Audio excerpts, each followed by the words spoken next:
Hello everyone, this is Sagar से welcome you all to my YouTube channel. How are you all?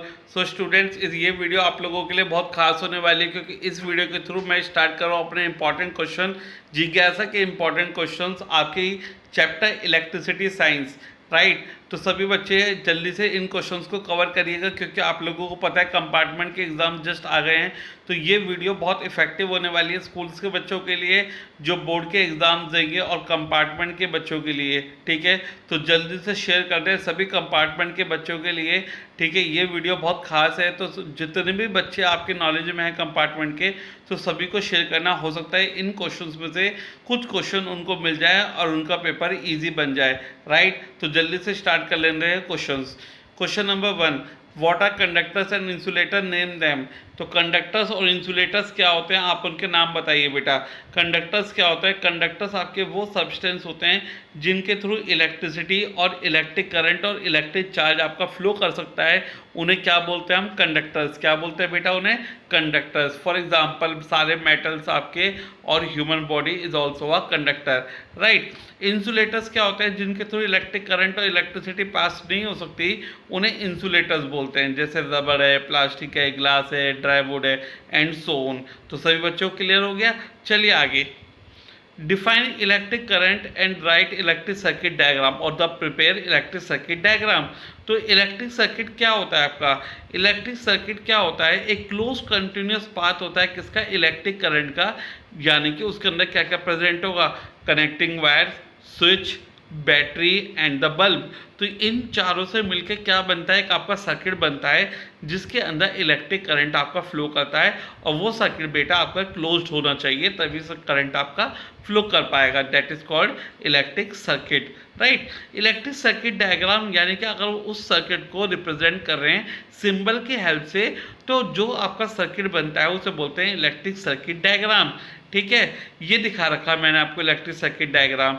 एक क्या है? Cell है, आपकी बैटरी है, आपका क्या है? ओपन स्विच और क्लोज स्विच है, आपका कनेक्टिंग वायर है और बल्ब है। ठीक है, हर टाइम स्विच को क्लोज नहीं रखेंगे, ओपन कर देंगे ताकि करंट अगर फ्लो होता रहे उसके थ्रू, तो करंट आपका वेस्ट ना हो बैटरी से। तो क्या करेंगे? स्विच को ओपन कर देंगे। What are the factors on which resistance of conductor depend. तो कौन कौन से फैक्टर्स ऐसे होते हैं जिन पे रजिस्टेंस ऑफ कंडक्टर डिपेंड करता है? याद रखना, बहुत इंपॉर्टेंट क्वेश्चन है ये। तो बेटा चार ऐसे फैक्टर होते हैं जिन पर रजिस्टेंस ऑफ कंडक्टर आपका डिपेंड करता है। पहला होता है आपका length of conductor, L directly proportional होता है, यानी अगर लेंथ बढ़ेगी तो रेजिस्टेंस भी बढ़ेगा। दूसरा area of cross section, area बढ़ेगा तो रेजिस्टेंस कम होगा, और रेजिस्टेंस कम होगा तो करंट बढ़ेगा। यानी एरिया बढ़ाने पे, थिकनेस बढ़ाने पे करंट की वैल्यू बढ़ जाती है, सभी को पता है। नेचर ऑफ मटेरियल, अब वायर आपका किस तरीके का है? एलोइंग वायर है, आपका इंसुलेटिंग वायर है, आपका कंडक्टिंग वायर है, तो इस पर भी डिपेंड करेगा रेजिस्टेंस कैसा होगा। यानी एलोइंग वायर का रेजिस्टेंस ज़्यादा होगा as compare to conducting wire.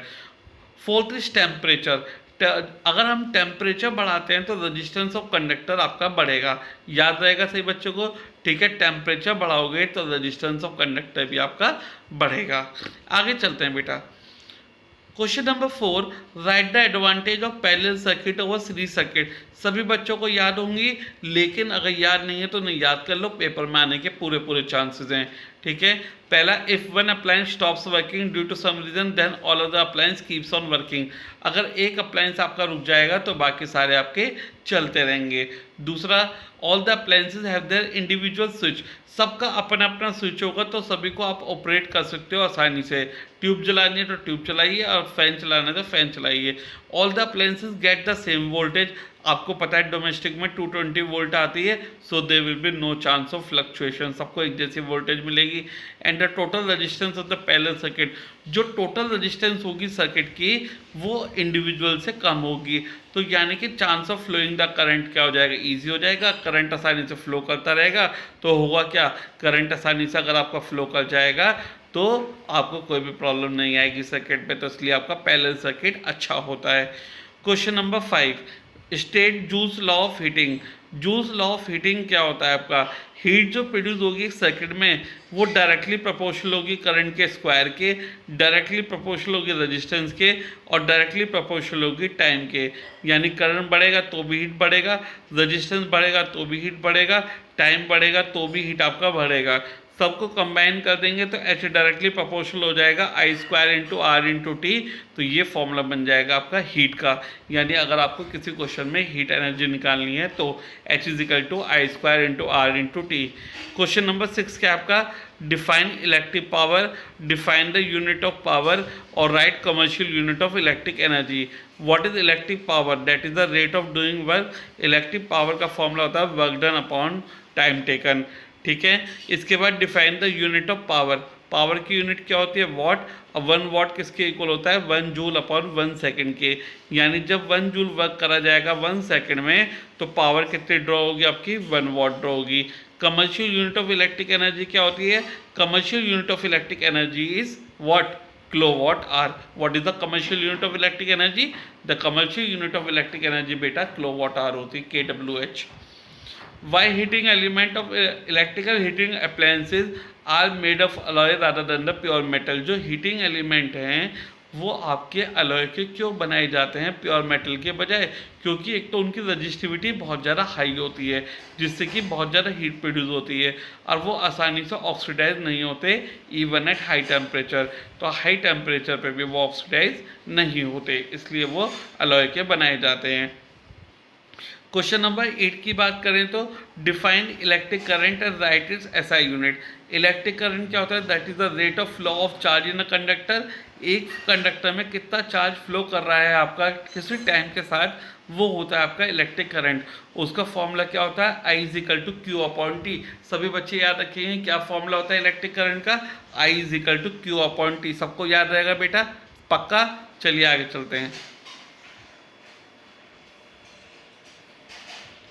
SI unit क्या होती है बेटा करंट की, करंट की SI यूनिट होती है एम्पियर। क्या होती है करंट की SI यूनिट, एम्पियर होती है बेटा।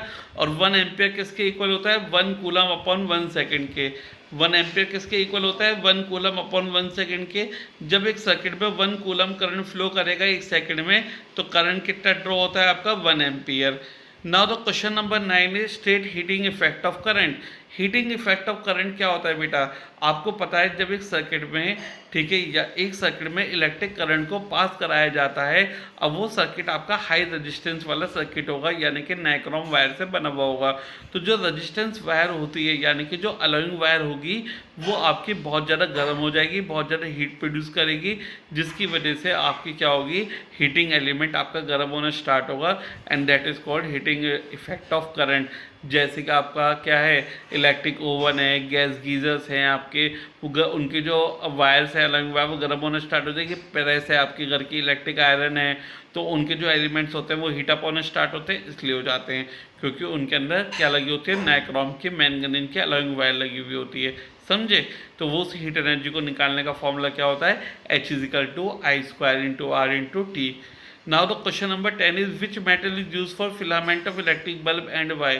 तो कौन सा मेटल ऐसा होता है जो फिलामेंट के लिए इस्तेमाल किया जाएगा इलेक्ट्रिक बल्ब के, टंगस्टन मेटल का इस्तेमाल किया जाएगा। कौन से मेटल का इस्तेमाल किया जाएगा, टंगस्टन मेटल का इस्तेमाल किया जाएगा फिलामेंट ऑफ इलेक्ट्रिक बल्ब को बनाने के लिए। क्यों, क्योंकि उसका मेल्टिंग पॉइंट बहुत ज़्यादा हाई होता है। कितना होता है बच्चों, 3380 डिग्री सेल्सियस का मेल्टिंग पॉइंट होता है।